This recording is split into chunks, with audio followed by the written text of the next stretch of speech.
Salut les choux! Bon, ça me fait très plaisir, encore une fois, de vous retrouver, de cuisiner avec vous. Là, ça va être vraiment un plat d'hiver plutôt sympathique, un pâté lorrain. En tout cas, j'espère quelque chose qui va s'en approcher. Voilà, c'est assez simple et une tourte farcie. Voilà. On regarde? Allez, les ingrédients.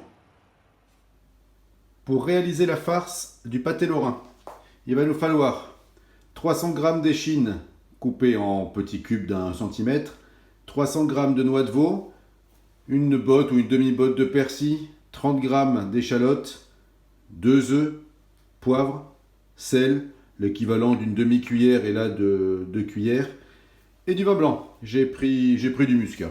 Voilà. Allez, on poursuit. Dans un premier temps, il va falloir hacher l'échalote.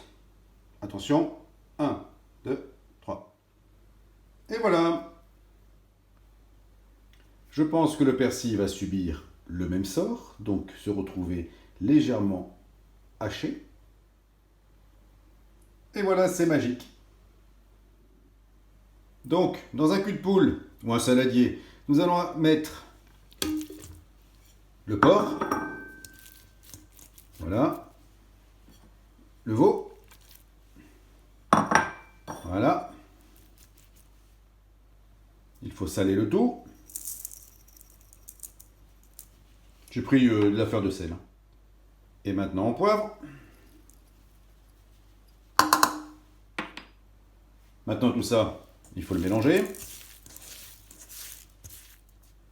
Une fois mélangé, le sel, le poivre bien répartis sur les deux viandes, on ajoute le persil. Il y en a peut-être un peu beaucoup là. Voilà, le persil est mélangé. L'échalote. Et bien sûr, qu'est-ce qu'il nous reste? Le vin blanc. Ah ouais, je l'ai bien noyé là. Bon, maintenant on mélange. Alors ce coup-ci, j'y mettrai pas les mains.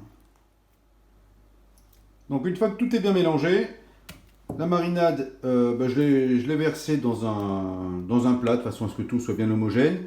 J'ai filmé au contact.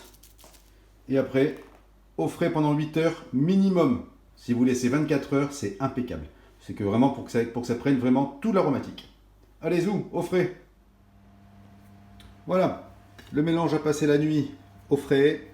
Je l'ai égoutté dans une passoire pendant 10 à 15 minutes. S'il restait un petit peu trop de marinade. On dépose ça au milieu d'un cercle de pâte feuilletée.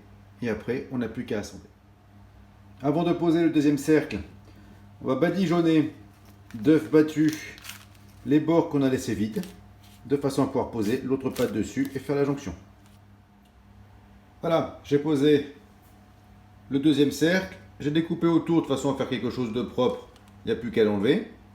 Et après, un petit coup de badigeon avec le reste d'œufs battus. Et voilà, et maintenant c'est au four, 180 degrés, 30 minutes. Et voilà, le résultat. Bon, je peux vous dire que le feuilleté est un petit peu retombé malheureusement, mais l'intérieur est plutôt pas mal. Voilà. Il manque plus qu'une petite fève et on est bien.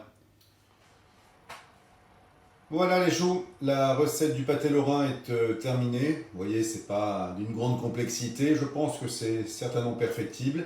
Et peut-être que certains lorrains me donneront quelques petits conseils supplémentaires pour améliorer tout ça. Voilà, je vous souhaite un excellent appétit et à tout bientôt.